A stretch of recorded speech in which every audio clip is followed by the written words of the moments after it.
स्मृति ईरानी ने यहाँ कुछ नहीं किया है। किसान परेशान, एक भी विद्यालय स्मृति ईरानी बताएं कि जो उन्होंने 5 साल में खोले हैं। एक सिंगल विद्यालय की बात कर रहा हूँ, एक सिंगल इंस्टीट्यूट की बात कर रहा हूँ। अमेठी की जनता पूछेगी कि मैडम आपने किया क्या है। आपने तो आते समय तो कहा था हमको दीदी कहिए, आपने दीदी वाले एक भी काम किए? आपने भैया लोगों के रोजगार का कोई प्रबंध किया? भैया लोगों के रोजगार का कोई प्रबंध, एक 58% युवाओं को नौकरी मिल गई है मोदी मुंह सरकार से कहने में, गाल बजाने में कुछ नहीं होता। हम 158% कह दें। अमेठी की जनता अपना मकान बनवाने जाएगी तो जब ईटा खरीदेगी तो ईटे का आपसे उद्घाटन अलग करवाएगी, सरिया खरीदेगी तो सरिये का उद्घाटन अलग करवाएगी, सीमेंट का उद्घाटन अलग करवाएगी। जब मजदूर को पेमेंट किया जाएगा तो लोग कहेंगे लीजिए मैडम इसका भी उद्घाटन काटिए। कुछ काम करिए धरातल पे, उद्घाटन मंत्री बन करके कम से कम मत रहिए। अमेठी है, यहाँ विकास एक परिपाटी है, उसका कोई लीडर नहीं है। 20 लीडर हैं, 20 लीडर हैं, 20 के लीडर नहीं है, 20 लीडर हैं। फिर कह रहा हूं जहर उगलने वाले लीडर हैं, 20 लीडर नहीं है। नमस्कार, इस वक्त मौजूद हैं स्मृति ईरानी के संसदीय क्षेत्र अमेठी में और हमारे साथ मौजूद हैं नौजवान साथी। इनसे बातचीत करेंगे कि आखिर अमेठी में कितना विकास हुआ है। 5 साल बनाम 15 साल के लिए जो चर्चा हो रही है कि 15 साल जब यहाँ पर राहुल गांधी सांसद थे तब यहाँ के लोगों को ठगा गया है, वहीं जब से स्मृति ईरानी 2019 में जीत कर आई हैं अमेठी का नाम विश्व पटल पर लोग ले रहे हैं, चर्चा कर रहे हैं। लेकिन हकीकत क्या है, नौजवान साथी से बातचीत करेंगे। वहीं दूसरी तरफ ये भी कहा गया कि 58% युवाओं को नौकरी दी गई है। क्या कहेंगे सर, आप अमेठी से हैं और जी देखिए, पहली चीज़ तो मैं आपको बताऊं कि स्मृति ईरानी का जो कार्यक्रम अभी लगा हुआ है उसमें वो मुर्गी दाना के फार्म का उद्घाटन करने आ रही हैं। वो जो लोग खाद बनाने का, गोबर से खाद बनाने का उपक्रम डालने वाले हैं, वो उनका उद्घाटन करने आ रही हैं। तो आप हमको एक चीज़ ये बताइए स्मृति ईरानी जी, आप तो हैं केंद्रीय मंत्री, आज तक के इतिहास में हमको आप दिखा के जैसे आप कहते हैं कि 15 साल राहुल गांधी ने कुछ नहीं किया। मैडम 15 साल राहुल गांधी ने हम आपको बताएं क्या किया। वो महारत्न कंपनियां लेकर के आए, हजार करोड़ की कंपनियां लेकर के आते थे। और आप यहाँ क्या कर रही हैं? लोन बैंक का उपक्रम, कर्मचारी का, किसी और व्यक्ति का उद्घाटन आप करने आ रही हैं। मैडम ये उद्घाटन वाला जो अमेठी में आपने एक नया शिगुफा छोड़ा है ना, इसको बंद कर दीजिए, वरना अमेठी की जनता आपसे क्या कहेगी पता है आपको? जब अमेठी की जनता अपना मकान बनवाने जाएगी तो जब ईटा खरीदेगी तो ईटे का आपसे उद्घाटन अलग करवाएगी, सरिया खरीदेगी तो सरिये का उद्घाटन अलग करवाएगी, सीमेंट का उद्घाटन अलग करवाएगी। जब मजदूर को पेमेंट किया जाएगा तो लोग कहेंगे लीजिए मैडम इसका भी उद्घाटन काटिए। कुछ काम करिए धरातल पे, उद्घाटन मंत्री बन करके कम से कम मत रहिए। अमेठी है, यहाँ विकास एक परिपाटी है, यहाँ सड़कें गड्ढा युक्त हैं। आप वादा करती हैं सड़कों को गड्ढा मुक्त करने का, आप आती हैं बड़ी बड़ी बातें करती हैं, लेकिन कुछ हो नहीं पाता है। अच्छा है ना कि आ रही इसी बहाने लोगों से मुलाकात कर रही हैं, अपने लोगों के बीच जा रही हैं, तो इसमें आपके पेट में क्या यूं तक क्यों? देखिए हम आपको बता दें, स्मृति ईरानी पूर्ण रूप से पर्यटन करने के हिसाब से आ रही है। चूंकि चुनाव नजदीक आ रहा है तो उनको आना है, लोगों के बीच में दिखाना है कि हम भी आ गए हैं। अब आप थोड़ा सा देखिए, आप बताइए किसी व्यवसाय का उद्घाटन सांसद महोदय कोई सांसद आज तक किया है? व्यवसाय में अपनी दुकान खोलूं और उसके बाद सांसद से कहूं कि आप इसको सरकारी कार्यक्रम घोषित करिए और आइए और उद्घाटन करिए। आज तक आपने देखा है कहीं पे?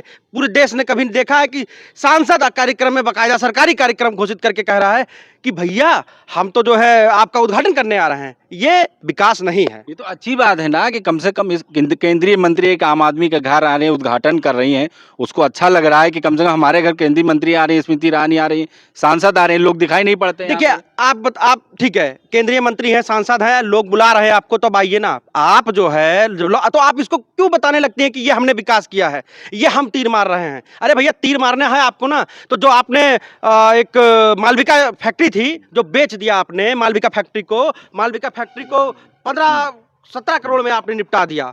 हजारों करोड़ की कंपनी को आपने 15-17 करोड़ में नीलाम कर दिया। आपको बनवाना था, कुछ करना था, फीता काटना था तो उसका करते। तरीका होता है कुछ किसी चीज के फीता काटने का। अब आप हमारा मकान बनवाने होगा तो हम कह दें सांसद महोदय आ जाइए, हमारे घर का जो है नारियल फोड़ दीजिए जब हमको हैंडपंप लगवाना हो। ये सांसद का काम नहीं होता। 15 साल में क्या हुआ? राहुल गांधी ने क्या किया? तो यहाँ पर दिखाई भी नहीं पड़ रहे हैं जब से हारे हैं। राहुल गांधी ने एक से एक विश्वस्तरीय इंस्टीट्यूट बनवाए हैं, चाहे वो पेट्रोलियम मंत्रालय हो, चाहे वो फुटवेयर हो, चाहे सीआरपीएफ केंद्र हो, चाहे भेल की यूनिट बढ़वाना हो, चाहे 6 स्टेट हाईवे। उत्तर प्रदेश में किसी जिले में नहीं हुआ करते थे, 6 स्टेट हाईवे अमेठी में हैं। कई सारे जो है नेशनल हाईवे 6 हैं, स्टेट हाईवे तो अनगिनत हैं। ये विकास था राहुल गांधी का। राहुल गांधी की बनवाई हुई सड़कों का आज स्मृति ईरानी गड्ढा नहीं भरवा पा रही हैं। तो उनके विकास को पसंद नहीं किया जनता ने यहाँ, इसलिए 2019 में हरा वो एक अलग प्रोपेगेंडा था। हर प्रधानों को, हर बीडीसी को, हर क्षेत्र पंचायत सदस्य को, हर एक व्यक्ति को डरा डरा करके, धमका धमका करके, चीजों को क्रिएट करके, वो एक सरकारी मशीनरी का दुरुपयोग करके वो लोग चुनाव जीते हैं। वो लोग ऐसा चुनाव नहीं जीते हैं। 2024 में फिर किसकी सरकार आ रही है? लोग कह रहे हैं 2000 भाजपा फिर से। 2024 में पूर्ण रूप से इंडिया की सरकार बनने जा रही है। राहुल गांधी, आदरणीय राहुल गांधी जी अमेठी से चुनाव जीत करके प्रधानमंत्री बनने वाले हैं। अमेठी में कहाँ? अमेठी तो स्मृति ईरानी जीत रही है। लोग कह रहे हैं कि फिर से यहाँ पर कांग्रेस मुक्त होने वाला है अमेठी। अब अमेठी की जनता पूछेगी कि मैडम आपने किया क्या है। आपने तो आते समय तो कहा था हमको दीदी कहिए। आपने दीदी वाले एक भी काम किए? आपने भैया लोगों के रोजगार का कोई प्रबंध किया? भैया लोगों के रोजगार का कोई प्रबंध? एक 58% युवाओं को नौकरी मिल गई है मोदी मुंह सरकार से कहने में, गाल बजाने में कुछ नहीं होता। हम 158% कह दें, 158% नौजवानों को कह दें कि हमने नौकरी दिया है, लेकिन सच्चाई जो होती है वो जो एक रमी सर्कल होता है, जो उस पे ड्रीम 11 पे करोड़पति बनने का नौजवान सपना देख रहा है ना, सच्चाई वही है। बेरोजगार इतनी बढ़ गई है कि लोग ताश खेल करके और जो लूडो खेल करके काम चला रहे हैं, और सरकार कहती है कि निर्भर बन रहे हैं। आत्मनिर्भर नहीं बन रहे हैं भैया, वो बर्बाद हो रहे हैं। कहीं ना कहीं तरीके से वो बर्बाद हो रहे हैं। अमेठी कितना आबाद है? 5 सालों में हुआ है। अमेठी पूरी तरह से फेल हो गया है। किसान जो है परेशान है आवारा पशुओं से। स्मृति ईरानी का खुद का आंकड़ा है 17,000 कुछ 100 आवारा पशु, इनके छुट्टे जानवर छोड़े हुए हैं। अभी ये जब आएंगी ना तो देखेंगी, जब फिर से आवारा पशु, चूंकि वो तो एक मीडिया में हो गया कि 17,000 को हमने बैक कर दिया, लेकिन सच्चाई ये है कि 1700 भी उसमें से हटे नहीं है। सारे के सारे आवारा पशु उस पे है। अभी जब राहुल भैया यहाँ पे अमेठी आएंगे तो स्मृति जी कहेंगे राहुल भैया वायनाड से ला करके यहाँ आवारा पशु छोड़ दिए। ये गलत है। मैं आपको फिर बता रहा हूं कि स्मृति ईरानी ने यहाँ कुछ नहीं किया है। किसान परेशान। एक भी विद्यालय स्मृति ईरानी बताएं कि जो उन्होंने 5 साल में खोले हैं।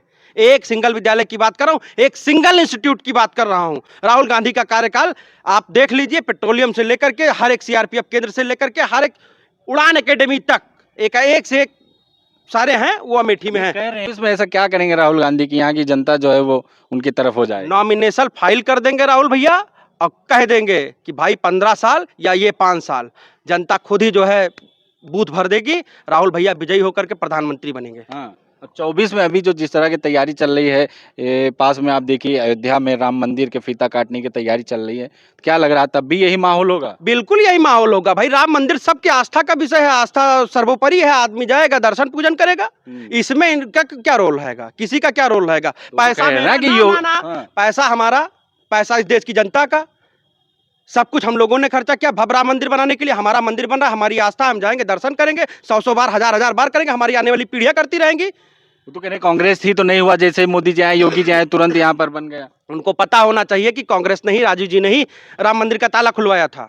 ये शायद उनको पता नहीं है। बाद में कोर्ट केस चलते चलते चलते चलते high court, lower court, supreme court में जाकर के फैसला हुआ, ऑर्डर हुआ, उसको जो है अब वो बन रहा है कोर्ट के थ्रू, मंदिर पूरा बन रहा है और हम लोग उसको लेकर के एक्साइटेड है। लेकिन अगर कोई ये कहे कि उसको चुनाव पे कोई फर्क पड़ने वाला, तो कतई चुनाव पे कोई फर्क पड़ने वाला नहीं, क्योंकि जनता समझदार है। जनता की मूलभूत जरूरत जो है रोटी कपड़ा मकान है। हाँ, रोटी कपड़ा मकान तो राशन दे रही है सरकार और किसानों को 2000 रुपये दे रही है, तो जनता तो खुश है ना इसमें? जनता खुश कुछ नहीं है। 2000 रुपया वो देते हैं और सिलेंडर और जो जुताई होती है खेत की, 1000 रुपये घंटे की जुताई हो गई है। पहले यही जुताई आपकी 500-400 में हुआ करती थी, 600 में हुआ करती थी, अब 1000 रुपये हो गई है।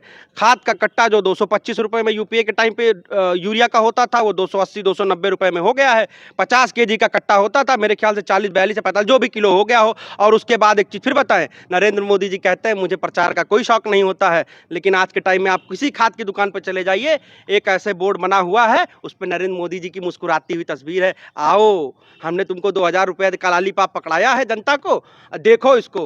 और नरेंद्र मोदी जी मुस्कुराते रहते हैं, जनता आती रहती है, मन में कोसती रहती है कि 2000 दे करके 4000 ले रहा है अगला आदमी। तो 5 साल और मांग रहे हैं मोदी जी की, 5 साल और हमें दे दीजिए। मांगने से किसी को कुछ नहीं मिलता है। मैं आपको बता दूं, मांगने से अगर लोगों को मिल जाए तो लोग जन्नत तक मांग लेंगे, लेकिन मांगने से किसी को कुछ नहीं मिलेगा। और खास करके नरेंद्र मोदी को कुछ नहीं मिलेगा, क्योंकि इन्होंने 10 साल लगातार जनता को बहलाया फुसलाया है। जनता अब पूरी तरह से जाग चुकी है।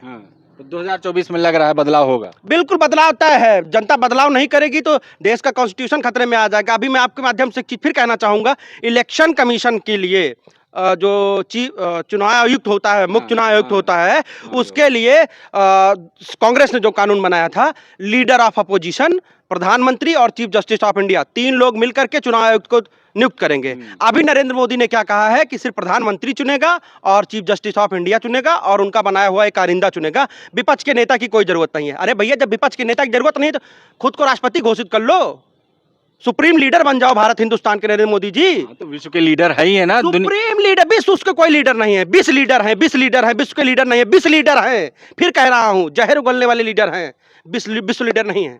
अरे लोग उनको आदर्श मानते हैं, नेता मानते हैं, साधु संत हैं, फकीर आदमी है, देश सेवा 18-18 घंटे काम करते हैं। कौन सा ऐसा साधु संत है जो 10 लाख का सूट पहनता हो, 5 लाख का चश्मा लगाता हो, गुची अरमानी के जूते और चप्पल पहनता हो? कौन सा ऐसा साधु संत आपने आज तक देखा है? राहुल गांधी भी तो 40,000 के टी शर्ट पहन रहे हैं। उस पे भाई राहुल गांधी पहन रहे हैं ना, राहुल गांधी भारत का हर एक नागरिक पहनने के लिए स्वतंत्र है। राहुल गांधी खुद को तो ये नहीं कहते कि हम चाय लेके केतली लेके बेचे थे।